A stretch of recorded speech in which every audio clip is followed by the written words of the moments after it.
तमाम सुनने वाले मेरे बहन भाइयों को मेरी तरफ से अस्सलाम वालेकुम। कुछ इस तरह होता है, कुछ हमारे साथ वाक़यात होते हैं तो वो सच्चे होते हैं। हमें सुन के उनको इग्नोर नहीं करना चाहिए, ये कभी हमारे साथ भी गुजर सकते हैं। लिहाजा जब भी काम पे जाएं, आयतुल कुर्सी पढ़ के जाया करें। जब भी घर से बाहर मगरिब टाइम जाया करें तो ये मेरी गुजारिश है तमाम भाइयों से बहनों से कि खुशबू के बगैर जाया करें। अगर लड़की है तो बाल खुले ना छोड़े मगरिब के बाद। नाज़रीन, ये एक गांव का वाक़या है। एक दफा का जिक्र है कि एक गांव में लड़का रहता था अहमद नाम का, जो कि बेचारा बहुत गरीब घर से ताल्लुक रखता था।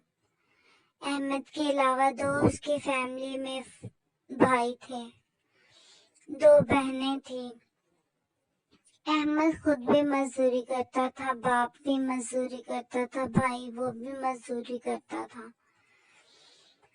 तो अहमद एक दफा अपने दोस्तों के साथ गया हुआ था मजदूरी करने के लिए। तो मजदूरी करते करते दोपहर का टाइम हो गया, खाना खाने का वक्त हो गया। सब मजदूरों ने खाना खाना शुरू कर दिया। तो अहमद ने कहा, मैं खाना तो खाने जा नहीं सकता, घर काफी ज्यादा दूर पड़ेगा, तो क्यों ना ऐसा करता हूँ, जरा इनसे हट के जाके दूर कहीं लेट के थोड़ी देर आराम कर लेता हूँ। एक दरख्त के नीचे जाके लेट गया। ठंडी हवा चल रही थी, आंख लग गई। कुछ देर सोता रहा, जब आंख खोल के देखा तो एक खूबसूरत लड़की नौजवान उसके पास बैठी हुई है। देखते तो उसके लाल लहंगा पहना होता है, दुल्हन के रूप में बैठी होती है। उससे सवाल करते कि आप कौन है, यहाँ पे क्या कर रही हैं? उसने कहा, मैं यहाँ से गुजर रही थी। उसने उससे उसका नाम पूछा। उसने उसको बताया, मेरा नाम अहमद है। उसने कहा, अहमद, मैं यहाँ से गुजर रही थी तो देखती क्या हूँ कि आप लेट के आराम कर रहे हैं, तो मैंने सोचा मैं आपके पास ही बैठ जाती हूँ। मैं 2 दिन से घर से निकली हुई, मैंने कुछ नहीं खाया पिया।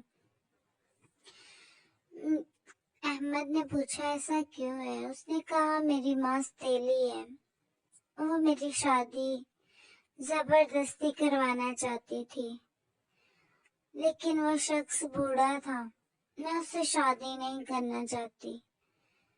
तो अहमद ने कहा, फिर अब आप कहाँ जाएंगी?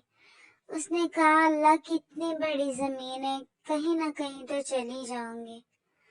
अहमद से उसने हाथ जोड़ के विनती की कि अगर अहमद आप कुछ दिन के लिए मुझे अपने घर में ले जाएं, मैं आपके साथ रह सकती हूँ छत के नीचे। मेरा माँ बाप कोई नहीं है, जैसे कोई मुझे और ठिकाना मिला तो मैं कहीं और चली जाऊंगी। अहमद को उस पे तरस आ गया। उसने कहा, ठीक है, मैं आपको अपने घर ले चलता हूँ। दिल ही दिल में अहमद डर रहा था कि कुछ और ना हो जाए।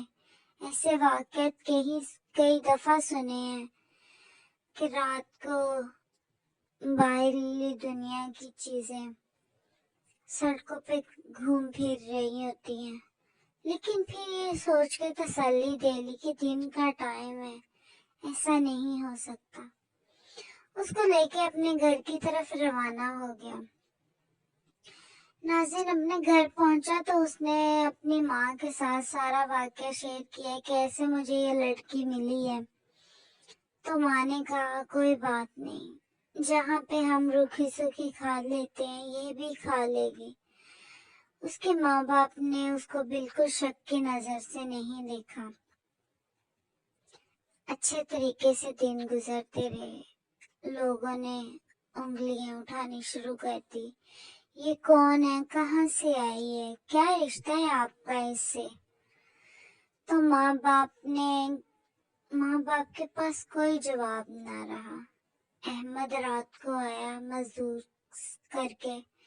अहमद को अपने पास माँ बाप ने बिठा लिया तो कहा, क्यों न अहमद, तुम्हारा निकाह इससे कर दिया जाए। अहमद ने ठंडा सांस लिया और माँ बाप को कहा, ठीक है, जैसे आप खुश हो। अगर आपको बेहतर लगती है ये बहू के रूप में तो मेरी तरफ से कोई इनकार ही नहीं है। लेकिन परेशान था अहमद इस बात से कि अगर उनके पीछे घर वालों को पता चल गया तो कहीं उसको मार ना दे आके। ये दिल में डर भी था, लेकिन फिर अल्लाह की रजा समझ के उस पे तरस खा के अहमद ने खुद को मुतमईन किया और उससे निकाह करवा लिया।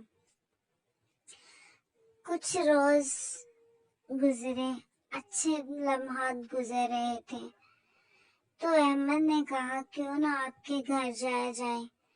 उनको आप बताओ कि मैंने शादी कर ली है, एक लड़के से की है, नौजवान लड़का है।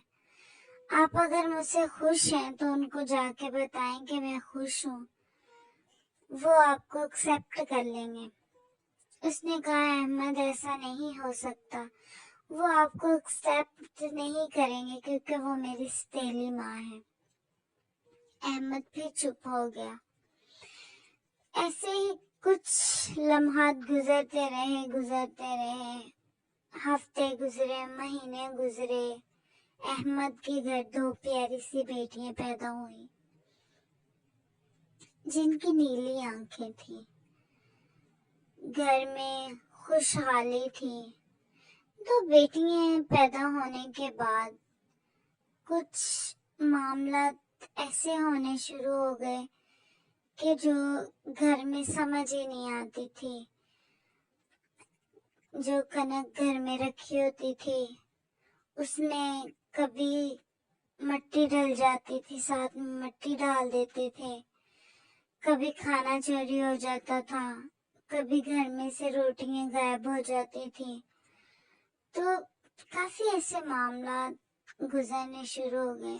एक अल्लाह वाले के पास चले गए। उन्होंने कहा कि हमारे घर में ऐसे मामला हो रहे हैं तो हमें क्या करना चाहिए, उसके मुताबिक आप हमें कोई अच्छा मशवरा दें। उसने उनको कहा, चलें ठीक है, मैं कुछ दिन के बाद आपके घर में चक्कर लगाऊंगा तो फिर हिसाब लगा के बता दूंगा कि आपके साथ क्या मामला है। उन्होंने कहा ठीक है, अपने घर आ गए। इस बात का उनकी बहू को जब पता चला, साइमा उसका नाम था, तो उसने गुस्सा किया कि आप किसी अल्लाह वाले के पास क्यों गए हैं। उन्होंने बताया कि जिस तरह के हमारे घर के मामलात हो रहे हैं, जिस तरह के घर के हालात हो रहे हैं, इस परेशानी में गए थे उनके पास। नाज़रीन, उसने उनके साथ गुस्से वाला बिहेव किया। उसने कहा, उनके पास नहीं आपने जाना था, हमारे घर के मसले मसाइल हैं, हम खुद ही इनको देख लेते। घर वाले बड़े परेशान हो गए कि आज तक साइमा ने कभी ऊंची आवाज में बात नहीं की। इसको ऐसा क्या हुआ, अल्लाह वाले के पास गए हैं कि इसने हमारे साथ इतनी बदतमीजी से बात की है। परेशान हो गए इस बात से। लेकिन कुछ देर बाद उन्होंने सोचा कि शायद इसको ये बात नागवार गुजरी है। फिर भी वो चुप हो गए। मामला गुजरते रहे। कुछ दिन के बाद वो बुजुर्ग घर में आ गए। उन्होंने सब फर्द का नाम पूछा। सब फर्दों का नाम बताया गया। उसने पूछा कि आपके घर की जो बहू है वो क्या करती है। उन्होंने कहा, कुछ नहीं करती, नमाज पढ़ती है 5 वक्त की। उसने सबसे पहले एक सवाल किया उनके साथ जो कि बहुत हैरतनाक। उसने उनसे पूछा कि जो आपकी बहू है یہ جو عشاء کی نماز پڑھتی ہے کیا آپ کے ساتھ پڑھی جاتی ہے؟ گھر والے نے کہا نہیں، کوئی کتنے بجے پڑھ لیتے ہے، کوئی کتنے بجے پڑھ لیتا ہے، سائمہ اکثر یہ سب سے لیٹ پڑھتی ہے۔ اس نے کہا کوئی ٹائم ٹیبل آپ کو یاد ہے اس کی عشاء کی نماز کا؟ سب نے کہا کبھی غور نہیں کیا۔ اس نے کہا اب آپ غور کریں اور پھر میں آپ کے گھر دوسرا چکر لگاؤں گا، پھر آپ کو بتاؤں گا۔ ناظرین، کچھ لمحات کے بعد انہوں نے دیکھا اپنی بہو کو نماز پڑھتے ہوئے تو بہت پریشان ہو گئے۔ نماز کا کچھ وقت ہی ایسا تھا